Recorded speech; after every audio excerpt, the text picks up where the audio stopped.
Welcome back to my channel and a happy new year to you. Well, 2023 was an amazing year of growth and learning for me, and I want to share a few of my experiences and learnings with you. So Spirit put me through a kind of spiritual Oxford of ego deaths, healing and new growth, and I was brought to my knees at times. Many changes and tower moments, one after the other it felt like.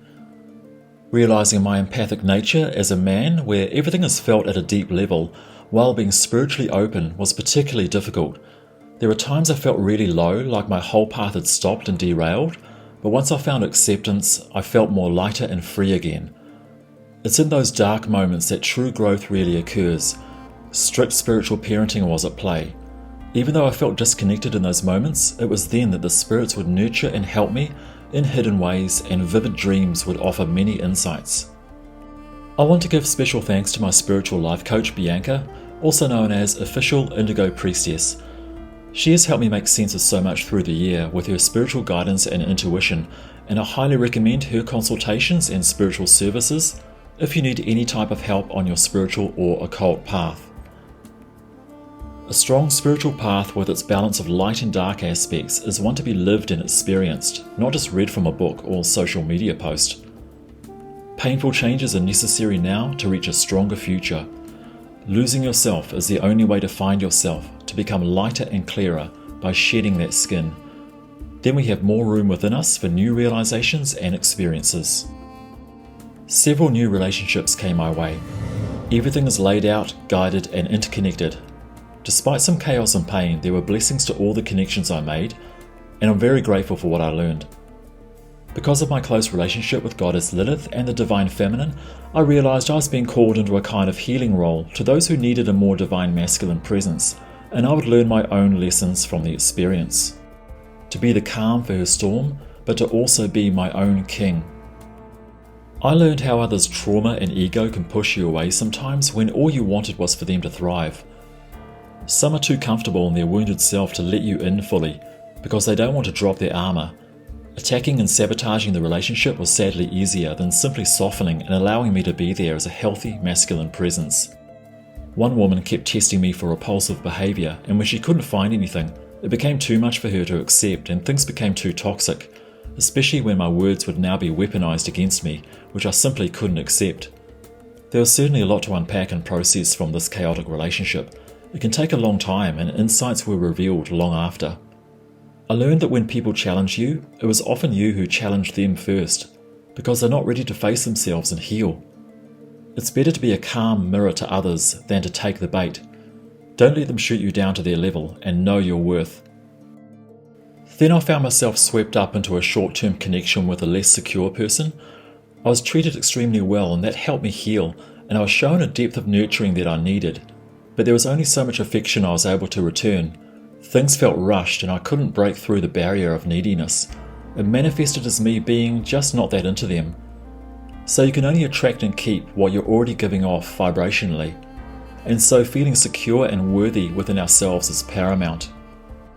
Then I found myself in a genuine soul connection with someone. This situation was all behind a screen, by the way, not face to face. There was mutual spiritual healing and encouragement from a distance, which was quite remarkable. But eventually things became too exhausting. The deep spiritual understandings we shared now became this grandiose divine mission after too much story and ego overtook the initial soul connection. It became overwhelming and my vibe started taking another hit. I simply had to detach and find myself again, to refill my own battery and return to my direct spiritual and divine feminine connections. So even the most conscious and spiritually gifted people can still seek validation and energy, so take care. Those that give can also subconsciously take. So we're meant to go on these journeys with people, they're soul contracts to help each other grow spiritually. I learned there are different timelines and ways of playing out relationships, and I've had some souls come back in my dreams, sometimes as different versions of themselves, for mutual reassurance or closure long after the human experience had finished. It's beautiful how souls can arrange this and bypass their human selves when you need it.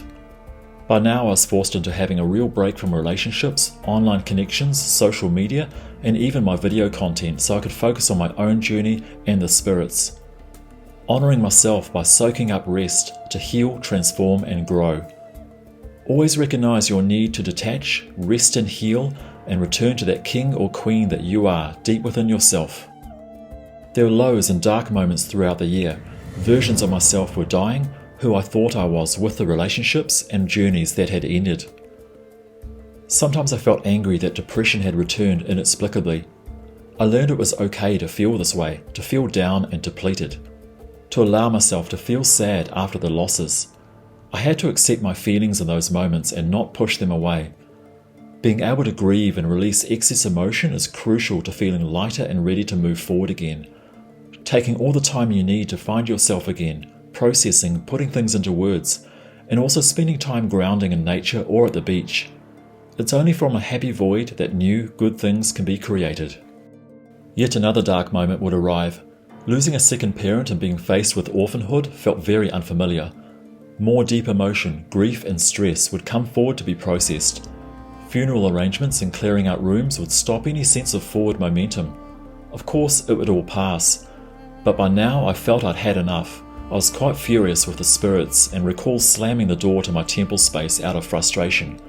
I felt broken, and the energy of mourning and despair felt and looked terrible at night in my vision. I was angry at Lilith for a time for all the stress I felt she had allowed me to experience through the year. Then I had a vision of her crying. She was showing me what I must do to again feel the mourning and the anger and the frustration. It was okay.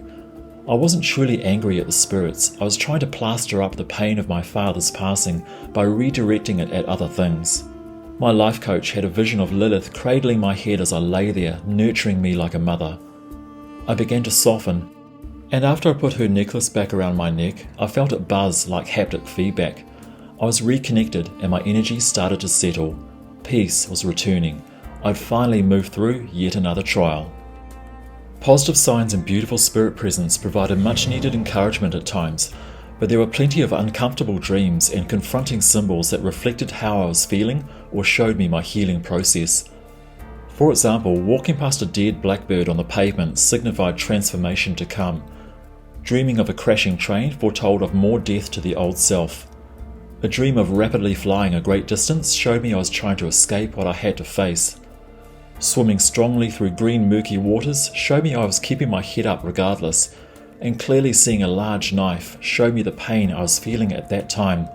And finally, the grotesque, shocking dream of a literal plague leaving my body through the skin would be the final purging of fear, frustration and stress from the year's events. A spiritual procedure from the soul, as much as a vivid dream that felt just too real, but was in fact a deep healing. Finally, I'm enjoying a calm and peaceful void. I'm proud to have leveled up last year with the strong entity's help, in what felt like a real-life game of Dark Souls. It feels like living the left-hand path, and I'm excited and optimistic for what lies ahead. So then, the most painful moments in our soul's journey brings forth the greatest treasure of healing, change and transformation, preparing us for our higher destiny. And so the journey continues. Thanks for watching, and as always, may you be empowered and blessed.